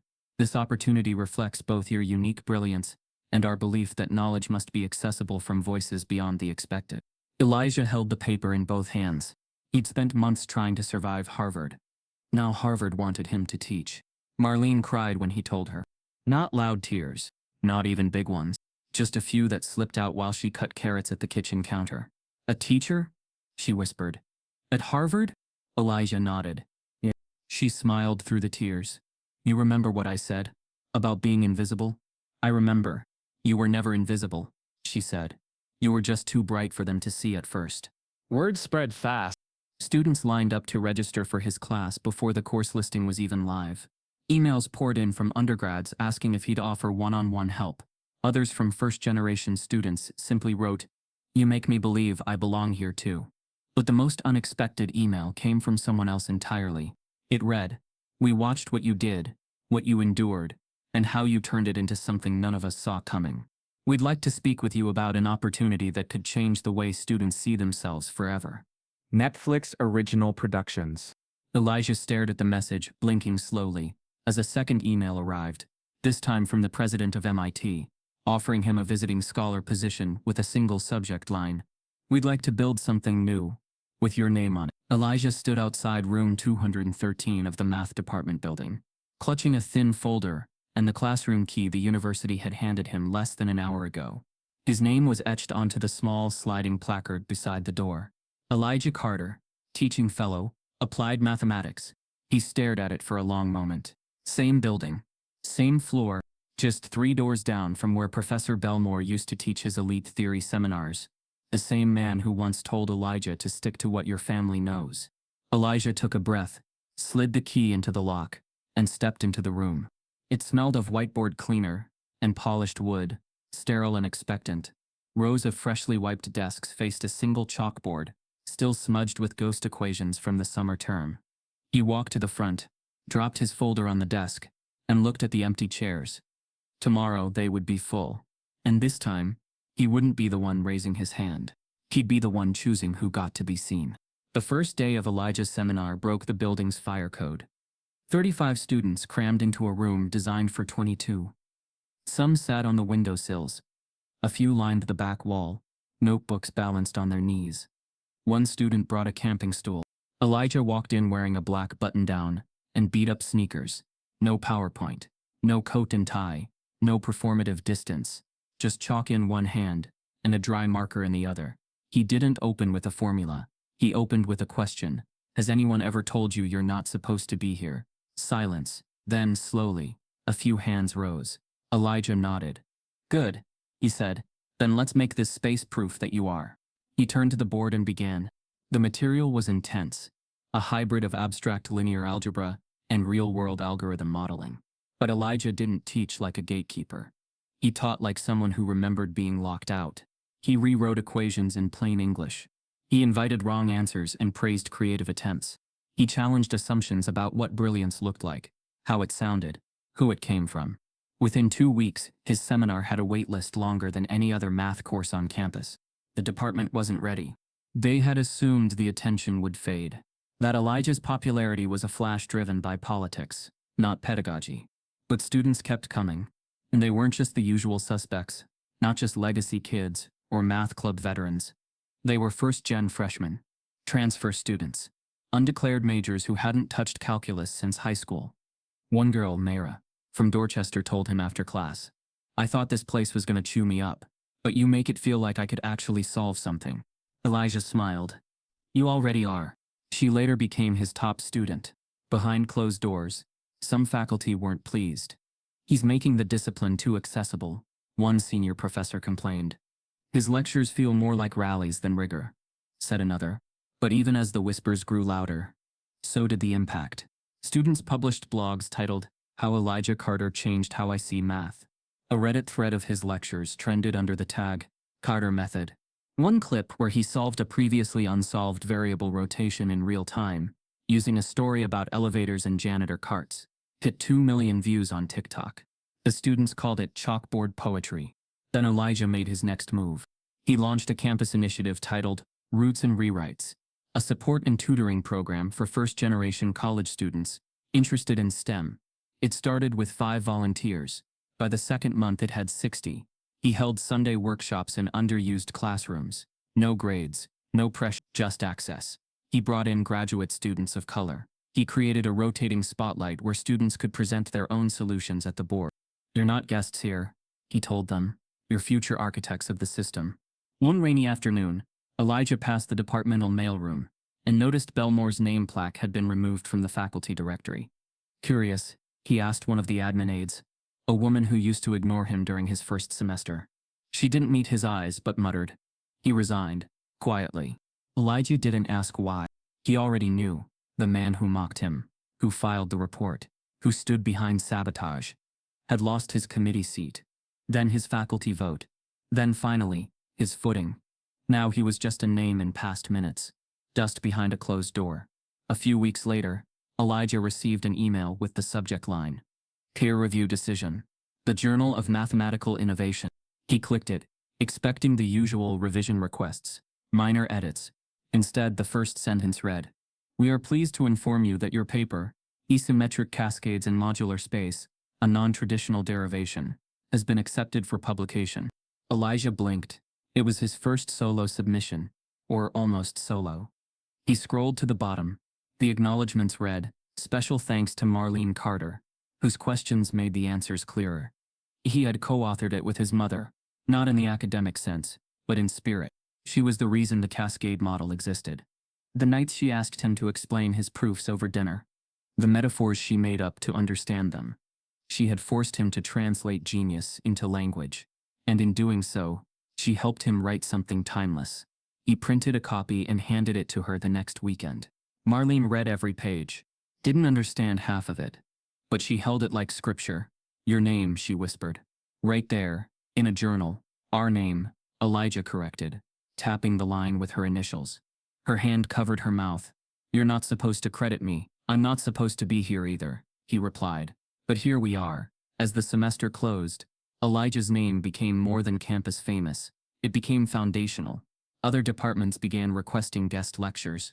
High school students sent him letters asking how to apply to Harvard. Alumni donated in his name to the Undiscovered Brilliance Fund.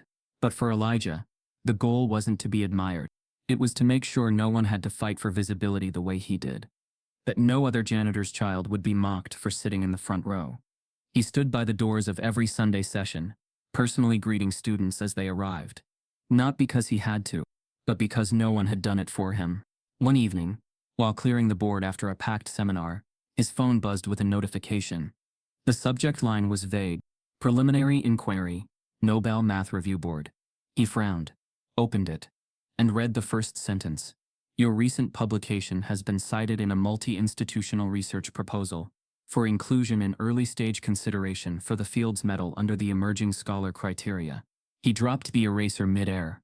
But just as he looked up, a knock came at the classroom door, and standing there unannounced was Julian Worth, the once favored protege of Belmore, holding something unexpected, a sealed letter addressed to Elijah, from Belmore himself. Elijah stood staring at the sealed envelope. Julian handed him, the once golden boy of Belmore's inner circle, now awkwardly quiet, like he was returning something sacred that never belonged to him. Neither of them spoke. Julian's eyes didn't carry arrogance anymore. They carried weight, something that looked almost like guilt, but was deeper. Shame, maybe. Or understanding that came too late. "I found it in Belmore's office," Julian said quietly. "After he resigned. I thought you should have it." Then he walked away, leaving Elijah alone in the echo of the classroom. The envelope was thick, hand-addressed. He opened it slowly, with steady fingers. Inside was a single page, neatly typed, unsigned. "Elijah, you were never supposed to solve it. That final problem, it was mine. I helped design it years ago as a theoretical limit test. It was never meant to be answered, just to measure the boundary of pressure, the brink of collapse. When I saw your solution, I felt two things: rage and awe. I made the world smaller, so it would fit people like me. You made it bigger without even asking permission. I fought to protect tradition. You walked in and rewrote the theorem. I see now that chalk doesn't care who holds it. But for what it's worth, I hope your name outlives mine.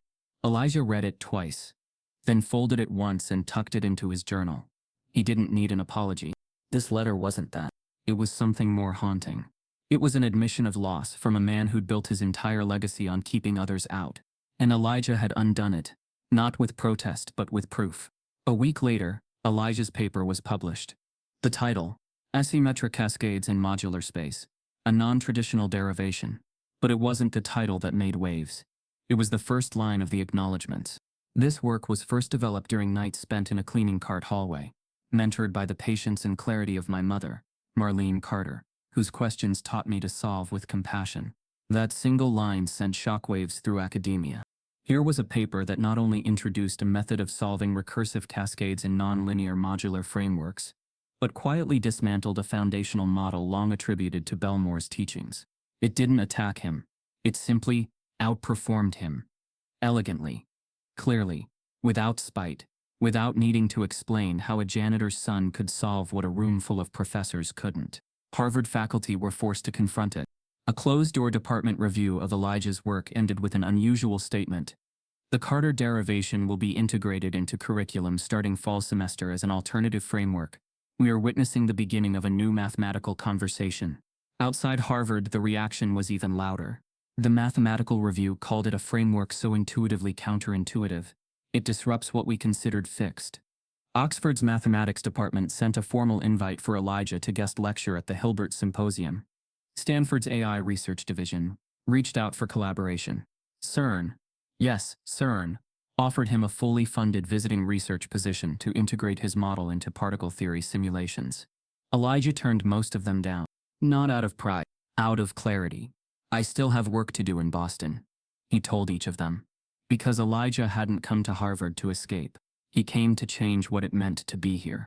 His seminar was now the most overbooked in the Ivy League. The Roots and Rewrites program had expanded to every STEM department, and a mural had been painted, unofficially, but left untouched in a hidden corridor of the science building. A janitor's cart, a mop, and beneath it in sharp white paint. From the margins he wrote the formula. Still, Elijah stayed quiet, unmoved by attention, anchored by the memory of who he was before anyone clapped. But the world kept calling. A Netflix executive emailed, "We believe your story needs to be seen, not just read." An independent studio followed. "We'd like to option your life rights for a limited series. The arc from isolation to impact is unlike anything we've seen." There were meetings, offers, producers pitching names. Some wanted to frame it as a triumph. Others leaned into the injustice. But Elijah had one rule.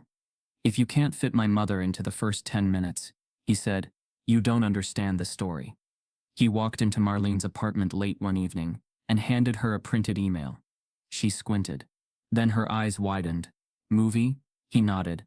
She sat down, blinking. "Who's gonna play me? I better not be some background figure with a mop." Elijah laughed. "I already told them the mop's not the character." "You are." She looked at him, eyes glassy. "You know, I used to talk to God while pushing that cart. Ask him why you had to walk through fire just to get to the classroom." Elijah looked down. Marlene reached for his hand. "But now I see fire sharpens steel." In a twist no one expected, Harvard announced a new award.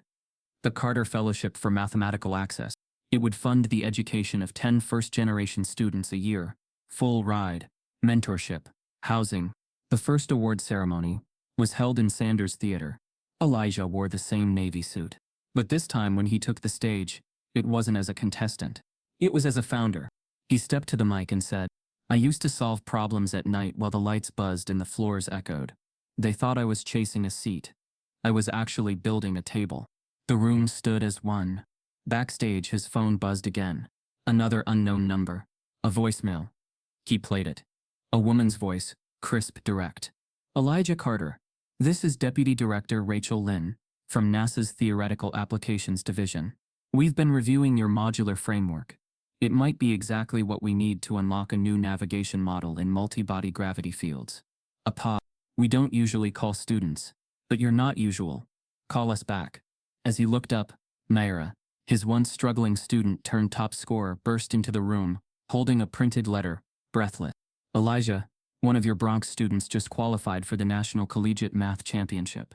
The theater was packed, not with celebrities but with scholars, students, journalists, and the quietly curious, the ones who had followed the headlines, seen the hashtags, and whispered about the boy who turned chalk dust into legacy. Sundance had never premiered anything quite like this. The documentary was titled simply, Proof. Black and white. Clean lines. No sensational edits. Just Elijah Carter, his rise, his fall, and his math. The opening scene was slow and deliberate, a mop sliding across a linoleum floor. The voiceover, they assumed Brilliance wore blazers and came from boardrooms. Mine came from bleach, rubber gloves, and nights in a forgotten hallway. People didn't just watch, they felt it. By the time the credits rolled, no one clapped right away. They just sat, stunned. Some wiping tears, others staring, processing. And then finally, the standing ovation came. The press descended instantly. Reviews called it the most quietly revolutionary film of the decade. Time named Elijah the most important academic voice of a generation. Educators began tweeting about the Carter effect, a sudden shift in classroom engagement and student interest among first-gen kids and students of color who had never seen themselves in STEM before. But Elijah, he didn't attend the after-party.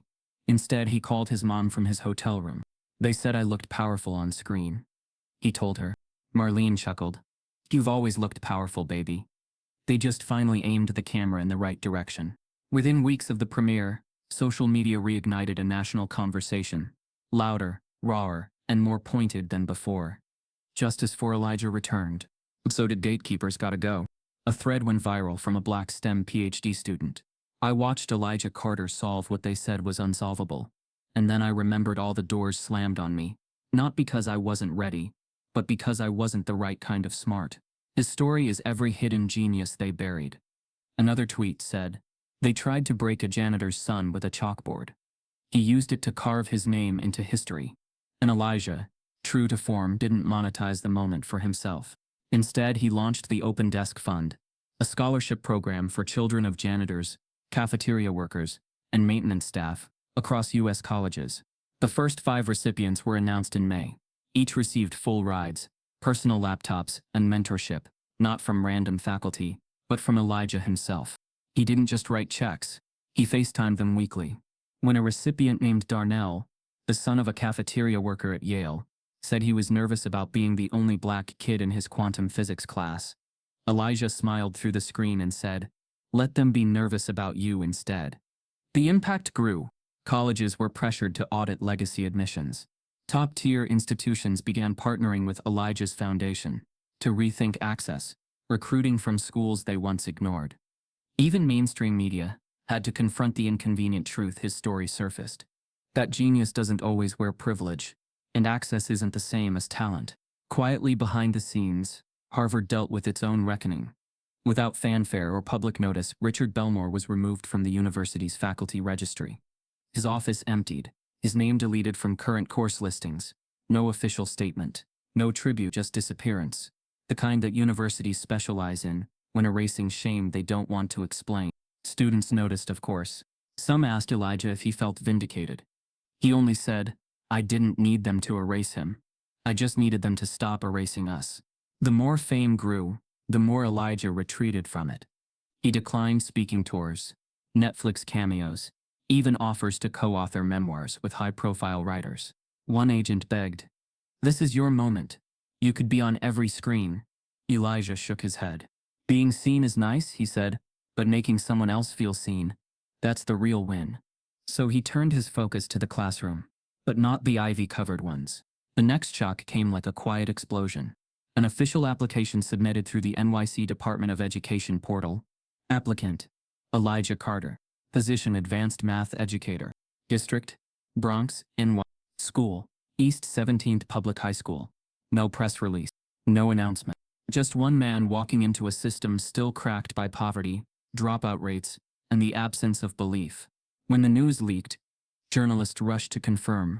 Elijah Carter, the same Harvard genius featured on CNN, the White House guest, the Fields Medal contender, is applying to teach high school. His answer? I'm not chasing prestige. I'm chasing the kids they stopped chasing. The East 17th principal thought it was a prank.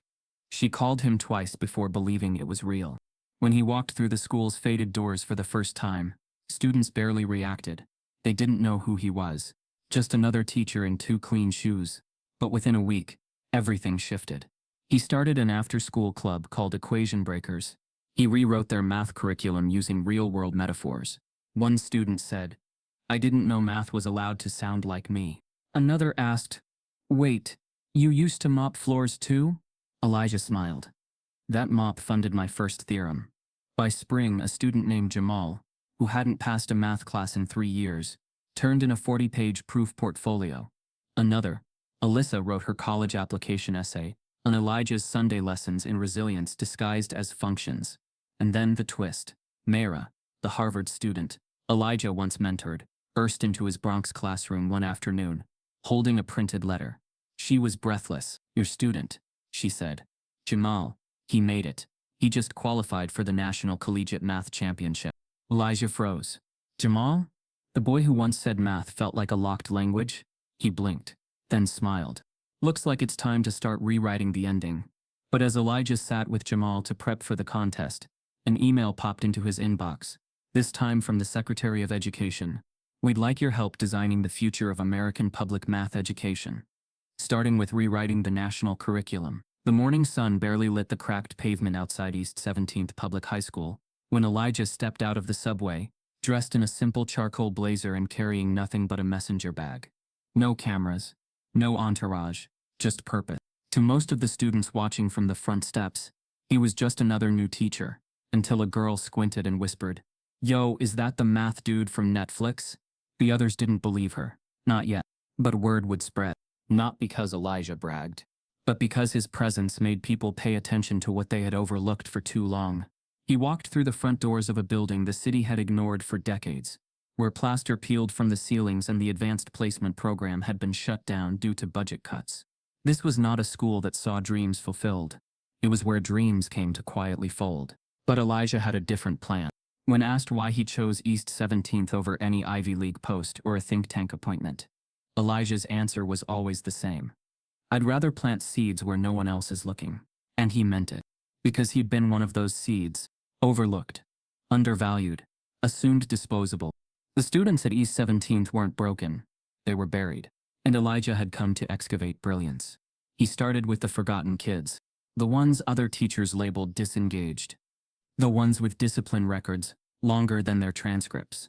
He sat with them during lunch, after class, during detention. He didn't offer sympathy. He offered standards, but not the kind wrapped in ivory tower language. He taught using metaphors they understood, turning quadratic equations into neighborhood dynamics, framing geometry as architecture of survival. One student, Rico, said, "You're the only teacher who talks like you actually want us to win." Elijah responded, "That's because I know what losing costs."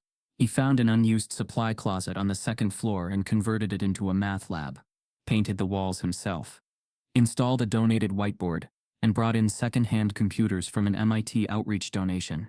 He called it the Carter Room, but the students called it the lab. It became a place where questions weren't liabilities, and wrong answers were just blueprints waiting to be revised. He restarted the school's math club, which had been disbanded 4 years earlier due to lack of interest. Only 4 students showed up the first week. None of them believed they belonged there. By the 4th week, there were 17. By winter break, 32. Elijah didn't just teach equations, he taught identity. "You're not here to survive school," he told them one Friday. "You're here to reshape it." The club applied to a regional math challenge in New York City. Everyone laughed. No one expected them to pass the entrance round. But they did. Then they advanced again. And again. By April, East 17th's math club stood under bright lights holding a regional trophy that had never before left a magnet or private school. The headline read, "Bronx Underdogs, Redefine Math Excellence," led by a Harvard genius turned mentor. But Elijah deflected praise. "This isn't about me," he told reporters. "It's about what happens when overlooked kids are given something other than doubt."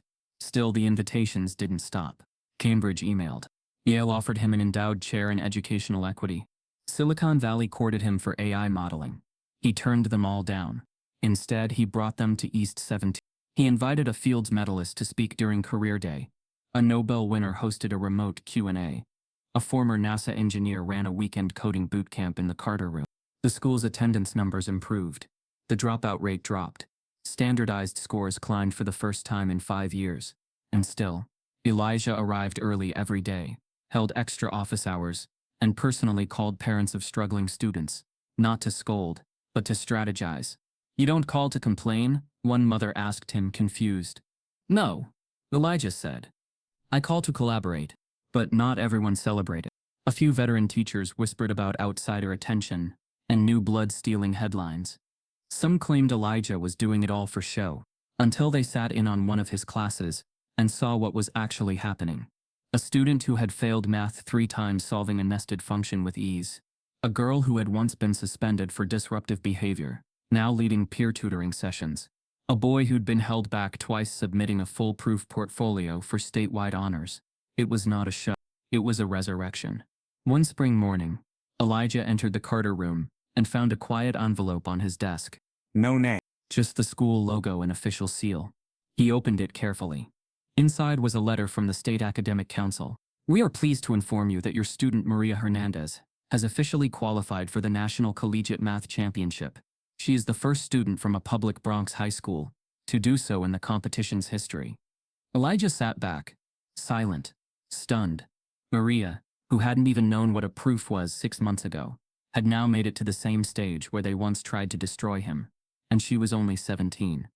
That afternoon, Elijah called Maria into the lab. She walked in with her backpack slung low, earbuds half in, chewing gum, trying to look bored. He handed her the letter. She frowned, read it once, then again. Her mouth fell open. "No way," she said. "Wait, this is real?" He nodded. "You did that." She blinked hard, as if the words weren't computing. But I'm not even." She stopped, shook her head, started again. "I'm not like those kids, the rich ones, from Harvard and stuff." "You're better," Elijah said. "You're not entitled to the stage. You earned it." The next day, Elijah gathered the math club in the Carter room. He held up Maria's letter and said, "This is not a fluke. It's the beginning." He looked around the room at kids who had once been labeled average, unteachable, or invisible. "I want you all to remember something," he said. "No one ever tried to break someone they thought was powerless. They came for me because I was dangerous. And now you are." The room erupted in applause. Maria cried quietly in the back, the letter still in her hand. As the celebration settled, Elijah's phone buzzed with a message from an unknown number. "We've been following your work from afar. What you're doing in that classroom is bigger than math. We'd like to fund 100 Carter labs across the country, starting now. Are you ready?" Elijah stood just outside the auditorium entrance, textbook in hand, clipboard tucked under one arm. His tie loosened slightly, not from carelessness, but from late-night preparation, and a single-mind focus on what lay ahead. He glanced at the big screen above the doors. National Collegiate Math Championship Final Round flashed in bold white letters. The same contest he once entered as a competitor, entered as a quiet janitor's son with nothing but his mind and his mother's belief. Now he stood in a different role: mentor, coach, guide. Behind him, a young black student, his student Jamal Malik, adjusted his shirt, his eyes bright and nervous. Elijah placed a steady hand on Jamal's shoulder. "Ready?" Elijah asked quietly, voice calm but firm. Jamal took a steadying breath. "I am." Elijah nodded. "Good. Remember, you're not just here to solve the problems. You're here to show them why you belong." They walked into the auditorium together. The hall was cavernous. Stadium lights hung overhead, illuminating the audience and stage alike. Rows of competitors sat under bright lights, the scoring board ticking visible in real time. Students from MIT, Yale, Stanford, Princeton, Harvard, alumni, sponsors, cameras, judges. It looked exactly like the arena he once endured. But this time the energy felt different, a mixture of anticipation and justice. On the sidelines, hidden beneath shadow, sat Professor Richard Belmore, his face pale, his once dominating posture diminished. He no longer stood at the podium. He watched from the crowd, arms crossed, mouth tight. He had been removed from competition committee, removed from the faculty spotlight. Today he watched, a forgotten titan seeing his legacy shift. Jamal took his seat. Elijah stood in the side row, eyelids flicking between Jamal's calm profile and the competitors before him. All the years of late nights, of erased whiteboards, of stolen notes, of silence, they led to this. The round began. A single problem appeared on the screen. Define the limit of a recursive modular cascade in an n-dimensional vector space approaching zero curvature.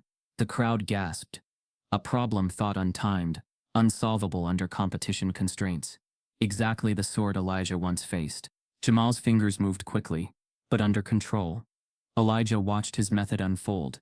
Disciplined, clear, innovative. The patterns he used mirrored Elijah's own derivation.